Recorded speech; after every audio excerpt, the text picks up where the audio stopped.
What's up, guys? Today we're breaking into my 1987 Toyota 4Runner I just brought home. It's been sitting for quite a while. I was told it just needs a fuel pump, and we're gonna see what it takes to get this thing running and driving again. This thing is going to be a whole different car when I'm done.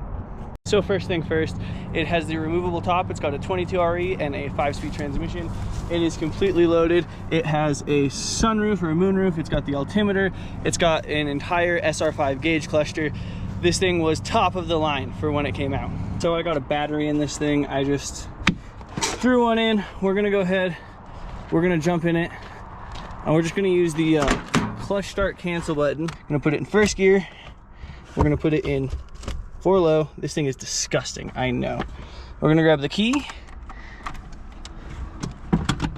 and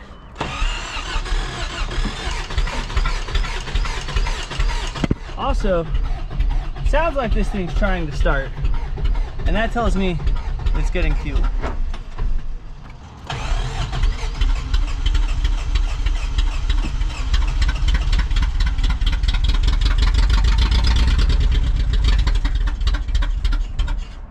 Huh.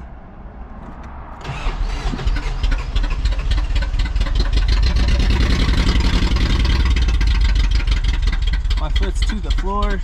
Looks like it's got oil pressure of kinds.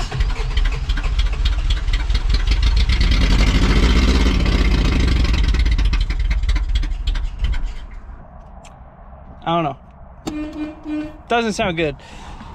So I'm gonna go ahead and I'm going to start tearing into this thing and seeing what it needs. I started by getting this airbox out of the way. There's a little bit of oil in here, which is a little bit concerning. And I want to see if the engine is in time all together, and if everything looks happy. I want to just assess, because it sounded real weird. It sounded like maybe it was a tooth or two off timing, and that's why it was having a hiccup in there. I don't know. I want to check it out. I'm going to pull this valve cover off, see what's going on. This looks horrible. Absolutely full of sludge and disgusting. And the valve cover itself looks just as bad. So that's definitely not a good sign for this engine, but it's telling me there's something wrong. It looks like there's some moisture in the oil, which would tell me that the coolant and oil might have mixed. This is a real sludgy mixture. Either that or this dude hasn't changed his oil in probably years. So I'm gonna go ahead, I'm going to tear down a little bit further. I wanna see if I can find a timing mark on this timing gear, and then line up the timing mark with the 0 degree on the crankshaft and see if this engine's out of time. Maybe that would explain the hiccup. These engines are known, oh, whew, okay. These engines are known to eat through the timing chain cover right here, because the guide breaks. All right, and after a little more examination, you can see down there, and the chain has eaten into the timing cover quite a bit. Unfortunately, this timing cover has a coolant passage in it, so that might explain why all of this moisture got in the oil, causing all this sludge. If the chain ate through the cover, it would open up the coolant passage, which would then empty the coolant, which is empty, into the oil. So I think that might be what happened here. I guess pulling this timing cover off, because that's the only next logical step, because there's definitely some damage in there, and at the very least this thing needs timing chain guides and a timing chain set, which isn't too expensive or hard to do, so we're gonna jump on doing that. Well as having moisture in the oil, there is oil in the coolant. I disconnected this coolant hose and oil came out, so that's not ideal. So that tells me that this timing chain cover definitely got eaten through. There's mixing involved, so we're gonna go ahead and pull it apart and assess the damage.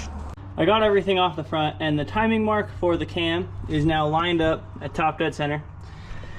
If you come down here, the timing mark for the crank is right there, which is really, really far from top dead center. So that's not ideal, and I'm just gonna hope that none of the valves are bent. This is an interference motor, but I don't know how far off this timing needs to be in order for valves to contact pistons. So after I get a new timing set on this thing, I might go grab a compression tester and see if it is in fact too far gone. I got the timing cover off, and just as I had expected, this is the timing chain guide that I just pulled out of the oil pan. It was completely broken off. It has been for a while, and on top of that, this tensioner is completely and totally toast. So that explains why this engine was out of time. Unfortunately, it has also completely eaten through this timing part, and since it was so far off, I wanted to do a compression test, but I couldn't do a compression test without a new timing set because this old timing set was just slipping.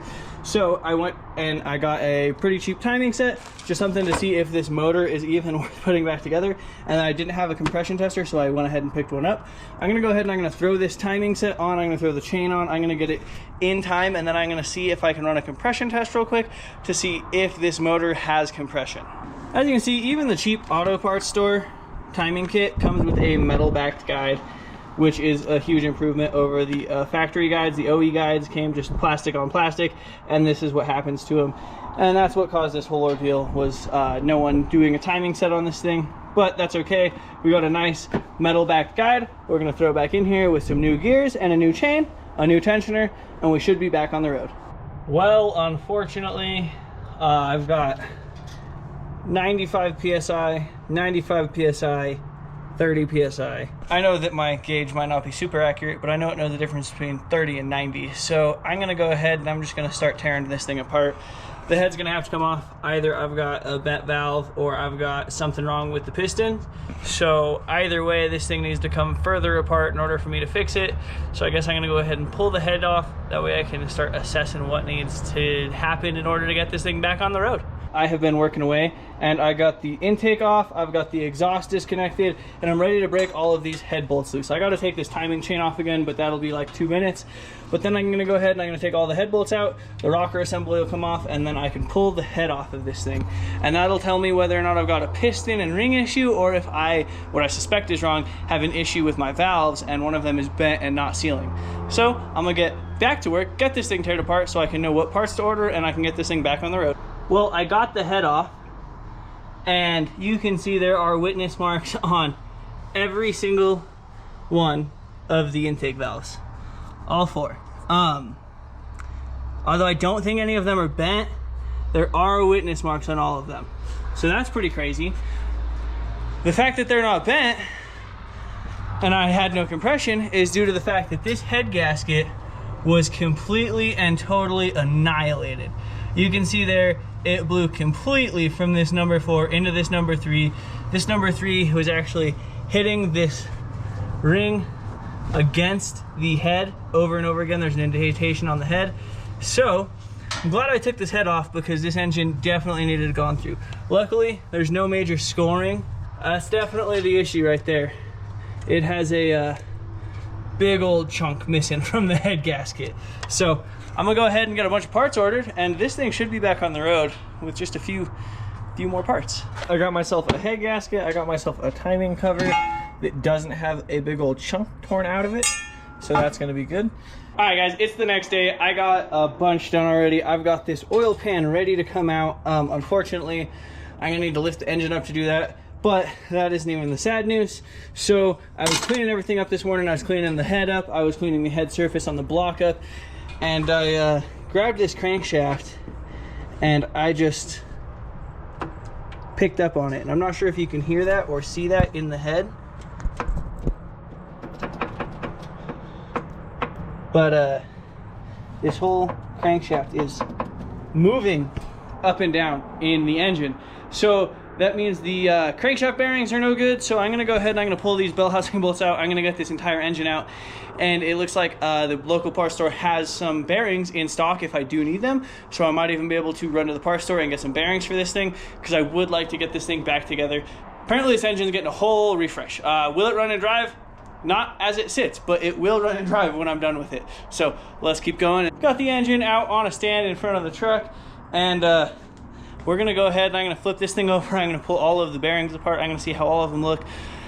Hopefully the crank is in good shape. As long as the crankshaft's in good shape, I can go buy some bearings, put them back in this thing, and everything will be great. But I just didn't like the up-down movement that the crankshaft had.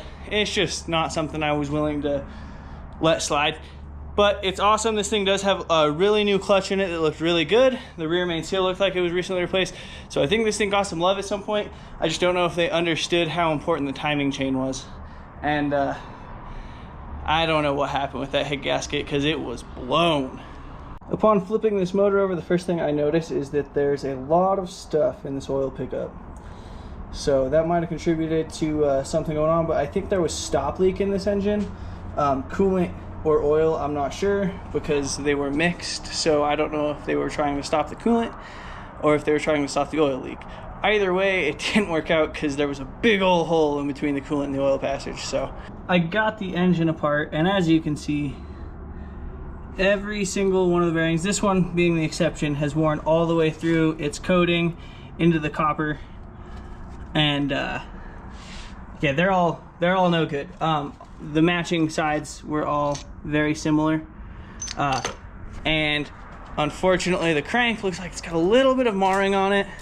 It's not too bad. I do plan on just putting this thing back together and seeing how it sounds. Worst that can happen is it doesn't sound great. This has only been like a day and a half of labor. If I would have known I was doing this from the beginning, the engine would have just come out. Another thing I found is I hadn't gone through the oil pan yet, and here's the oil pan, and all of that is just chunks of the timing chain cover and the timing chain guides and random O-rings that people have probably dropped in here over the years. But yeah, this is probably part of what contributed to eating up the crankshaft and the bearings, because getting this stuff in there, even though it's not metal, it is contaminants, and there's a bunch of big chunks, as you can see, all throughout it. We're back from the parts store yet again. I have a fresh set of main bearings and a fresh set of rod bearings right here that are going to go in this block. I'm going to go ahead and start getting everything prepped. I'm going to get all these old bearings out. I'm going to get everything cleaned up real good, throw these new bearings in so I can throw the crank back in, get everything put back together, then we can get this thing sealed back up, clean that oil pan up, get this thing back in the car. We got a fresh set of bearings in.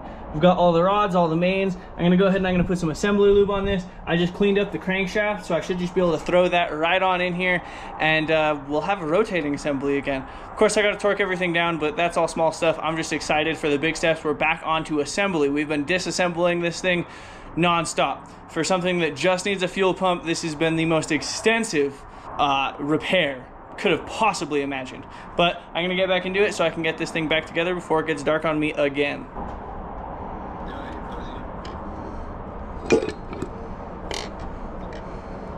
I'm stoked. We've got some assembly happening. We have got all of the rods in, torqued. We've got the main caps on and torqued. All the new bearings are in, and it spins super free, so that's awesome. Of course, it's got some resistance from the pistons and such, but I am super pumped with this. I can start putting this back together, getting everything cleaned up. I can get the oil pan cleaned up, and we can start assembling. It is the next morning. I spent last night cleaning everything up. Unfortunately, everything on this thing has been so dirty, grimy, and gross. It's taken an extraordinary amount of time to clean. So I've got the block cleaned up over here. It was pretty well cleaned up already. I got the oil pan cleaned up. It's just sitting there to catch most of the drips and everything. I will clean it out again. I got the valve cover cleaned up. I got the floor cleaned up because it was absolutely atrocious. So I'm gonna go ahead. The head's already cleaned up from yesterday. I'm gonna grab that. I'm gonna throw it onto this block with the fresh head gasket. I'm gonna start assembling the valve train. I still need to clean the rocker assembly, but I'll be able to get the cam in the head. After I get the cam in the head, clean the rocker assembly really quick, clean all the head bolts. I'll be able to put that back together, and we should have a long block today. We've got the valve train completely assembled. We've got all the rockers on. We've got the cam in. Everything's torqued. The head bolts are torqued, which means we can go ahead and move over to the front of the engine and get all this timing done. We already have the guides on. All we got to do is throw the chain on. We got to throw the cam gear on, and we can get this engine timed. Once it's timed, I can turn it over, make sure nothing in the rotating assembly has any issues. As long as nothing in the rotating assembly has any issues, this thing should be good to just throw the rest of the way back together. We got it timed. We got the timing chain on. We got all the marks lined up. So I'm gonna go ahead and turn it over. Oh, that's good news. I'm gonna go ahead, I'm gonna adjust all these valves. They need to be adjusted. Right, and we have got this thing pretty well assembled. I just have this valve cover on temporarily just so I don't knock anything into the engine. But next thing we're gonna go ahead and do is we've got to get the rear main seal on, we've got to get the back motor plate on, we got to get the clutch, flywheel, and all accessories on. So I'm gonna go ahead and I'm gonna pick this thing up on the engine stand. After I get it on the engine stand, I'll be able to put all the accessories on the back of the engine, and then I will be able to drop it right on back into the bay. That's gonna be a good feeling. We've got the rear main seal on it, we got the clutch on it, We got new filters on it. We got the oil pan on it. All of that's torqued down tight, ready to go. So I'm gonna go ahead and got the 4Runner pulled in the bay. I'm gonna stab this engine. Look at that, we've got an engine bay again. We got this 22RE back in the bay. I've got the bell housing bolts done. I've got the motor mounts hooked up. I've got to throw a bunch more stuff back on here, but I was super stoked. It's starting to look like an actual running, driving truck again, so it shouldn't be too long. Unfortunately, the rain came in pretty fierce. It was raining sideways. I had to shut down the shop. So for now, I'm gonna just get to work while I've still got a little bit of daylight and energy, because I'm getting tired. It is yet another day of working on this 1987 Toyota 4Runner. Yesterday was super productive, and we got it in the bay. After that, I got the exhaust hooked up. I've got the power steering pump on, alternator on. I have got the lower intake on. Most all of the wiring is completely hooked up. I do have to throw the upper intake on and a few other things, but I'm pumped, and this morning I am super ambitious. For now, my goal is to get this intake together, get the rest of this wiring on, and get everything ready to fill up with fluid, make this thing an actual running, driving car. I want this thing to be running by the end of the day. This thing has taken way longer than expected. I got this thing going. I got a lot done. We've got the intake completely on. We've got all the vacuum lines hooked up, filled it up with oil. I got all the accessory belts on, all the accessories on and tight. Everything should be good to go. And I want to see this thing start, so I filled it up with oil. I'm gonna go ahead and throw the mass airflow sensor on it, get in it and crank it up and see if it sounds okay. Let's see if this thing starts.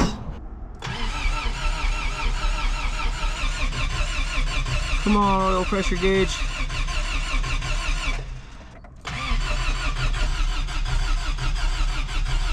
Distributor should be good. I'll adjust it all the way one way and see if that does anything. Sounds like it's backfiring off the exhaust, so I'll adjust it all the way the other way. Maybe I'm one tooth off.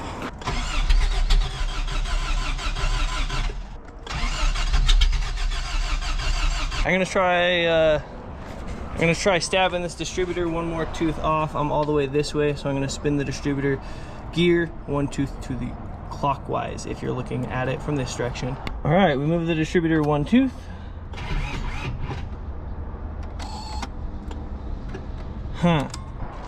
Adjust it. See if that does anything.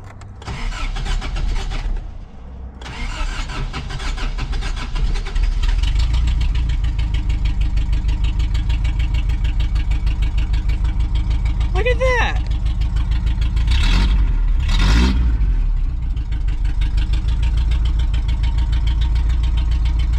It's got oil pressure. That's good. It idles. Awesome! I'm pumped. We got more done in the engine bay. We've got a radiator in place. I've got a gallon of water in it. And just like that, we got a battery in. We got everything. It's topped off on water. It has got the throttle cable hooked up. We've got the air intake on. We got the air filter in there. It's got everything to run, drive, and start. So I'm gonna go ahead and I'm gonna start this thing.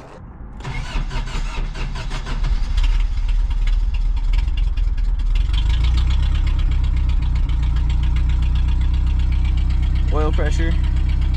Looks like the coolant temp sensor is broken.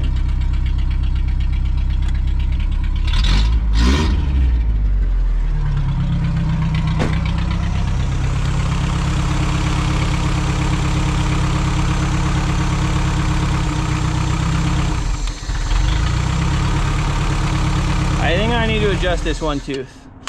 You're not supposed to be able to kill it by doing that. Pull the distributor out, I spun it one tooth, and now we're gonna be a little further this way, and we're gonna see if it starts, we're gonna see how it runs. It should, hopefully, run better and start easier. Okay.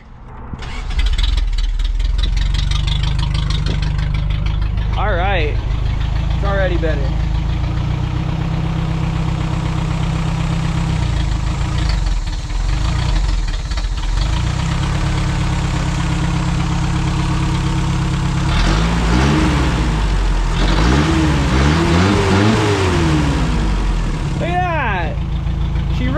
She sounds like she runs pretty good. She's obnoxiously loud. This thing has absolutely no exhaust. It just dumps right there. So I'm gonna go ahead. I've got this scrap piece of just random exhaust that was under one of my cars. It was already cut out. I'm gonna go ahead and I'm gonna cut this center section out. That's just nice straight pipe, and I'm gonna throw it in there just to quiet this thing down quite a bit. I hate loud cars. All right, and just like that, I've got a piece of pipe that slides over this back half of the exhaust, and it will butt right on up to the front half. Looks pretty good. Should be decently okay to weld. I just got to clean everything up. I'm going to clean up this angle just a little bit so there's not quite so much of a gap there. I'm going to clean up back here so I can weld this in place. I've got this piece of exhaust here. I've got my welder out, and I've got everything cleaned up. You can see. So I'm going to go ahead and throw this back on here. I'm going to try and figure out which one of these ways lines up best, gives me the smallest gap. I'm gonna get this welded in. All right, and it's definitely not the prettiest work I've ever done, but it's in there and I don't think it's going anywhere, and this thing is definitely gonna be a heck of a lot quieter. So I'm gonna go ahead and start it up, see what it sounds like. Oh, look at that. You can hear me, it's not so loud. Nah. I like this thing a lot more already. Now that we got this thing running, we need to get this thing cleaned out. It is gross. It's disgusting. There is trash from the previous owner. There is a bunch of random stuff, coolant jugs, and unfortunately this rear door, this rear tailgate isn't working. Well, the rear window isn't working. I don't know if the tailgate's working or not. I know for a fact the rear window does not work with the key or with the switch inside, so that's pretty unfortunate. But these rear windows do work, these front doors open. I'm gonna go ahead and I'm gonna start by getting a trash can. I'm gonna be throwing all of this stuff away. And then the next thing I'm gonna do is I'm gonna pop this trim on the interior off everywhere, and I'm gonna pop this pop top off. It's gonna be the easiest way for me to get into this thing, clean all of this garbage out, and get a presentable looking vehicle.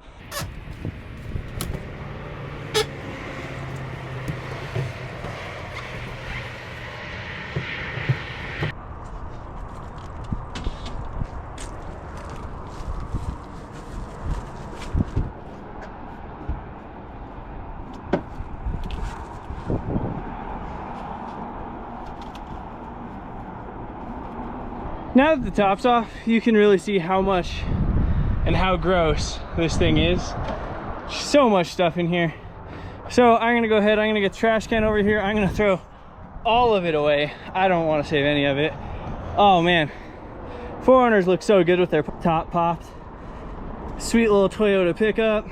I can't wait to clean it out and see what it actually looks like when it's not absolutely full of shit. I got a little bit carried away last night. Not only did I take the top off, I took all the trash out. I spent a while to shop vac anything that would shop vac out of it, and then I started pulling seats. I've got the rear seats pulled out, and I was getting ready to pull the front seats out. I'm actually going to be power washing these seats. So I'm gonna take a power washer, I'm gonna wash all of this gross crud off of them. I'm actually gonna also pull this carpet out, the rear carpet and the front carpet, and I'm gonna power wash all of that nasty, nasty stuff that wouldn't come out off. Like we got this, it just looks like a Jolly Rancher melted onto the carpet, but that's okay. Hopefully by the end of the day, we'll have everything power washed out. It's been about 100 degrees every single day here, so it'll be dried in no time. And after everything's dry, I can put it back together. I need to replace a single tire because it got 3 brand new tires put on it, not the 4th. Can't tell you why, but I need to replace a single tire, get this thing cleaned up. I've got a couple parts I'm trying to get from a few buddies of mine. I've got a center console that I might be buying. I wouldn't mind buying a latch for this glove compartment and a few other things, but this thing is about to be a running, driving SUV. All right, we have got the Subaru powered power washer out, and we are going ahead. I just ran out of gas and had to refill it, but you can see right here, it has changed colors. I started right there. All of the oily grossness is gone. This side is so much better than that side. Granted, this side was a little bit grosser to begin with. I have not done that side yet. I haven't done the bottom, but I am already stoked with these results. This thing is going to be a whole different car when I'm done. All right, so it's been a couple days. We've had everything sitting out in the sun drying. It all feels pretty dry now. I went ahead, I power washed the interior of the truck. It's looking a lot better. I mixed up some vinegar water with some essential oils in it to try and kill some of the smells that were in here, because it did smell like cigarettes. I've had everything sitting out, and we're gonna go ahead and we're gonna put this thing back together. So hopefully by the end of the day, this thing will be 100% put back together. The seats might not be 100% dry, but everything else is ready. All right, so this thing is now running and driving. We're gonna take it for a drive, see how it drives. I know there's more to be done. Small stuff can be done later. It's getting dark. This thing might not have the best headlights. Well, you know me and my first test, so let's see if it does burn. No, on dry pavement it will not do burn now. Oh. It almost wanted to. It spun the tire. It's definitely nice that the windows all roll down and the sunroof opens and there's no top, because it doesn't smell as bad. That's a plus. Other than being incredibly dirty still, which is only my fault, I just couldn't help but take it for a drive. This thing drives really well. We all know these things were never made for taking on-road anyway, so we went ahead and we're taking it off-road. We're just taking it down a small little local trail, and we're gonna have some fun. Hopefully we have no issues. So far there's no check engine lights on the dash, none of the gauges are doing anything crazy. Still have oil pressure, coolant isn't warm, still charging, still have gas. Hopefully that's accurate. It looks like it's accurate. Suspension's working, not very well, needs love. That sunset looks beautiful, and you can see it beautifully because there's no top on this. There's rattles from everywhere, squeaks from everywhere. So it's a perfectly typical 87 or first gen Toyota 4Runner.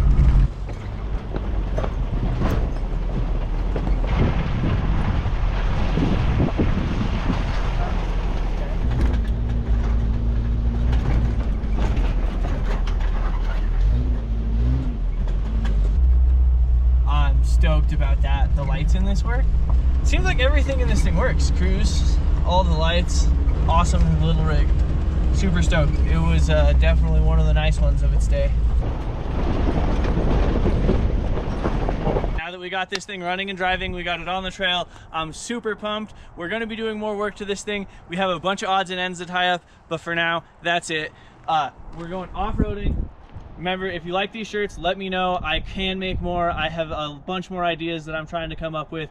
If there's something you'd like, tell me in the comments down below. Like, comment, subscribe. I want to do a whole lot more content with this. I want to do a whole lot more content with Toyotas in general. So let me know what you want to see.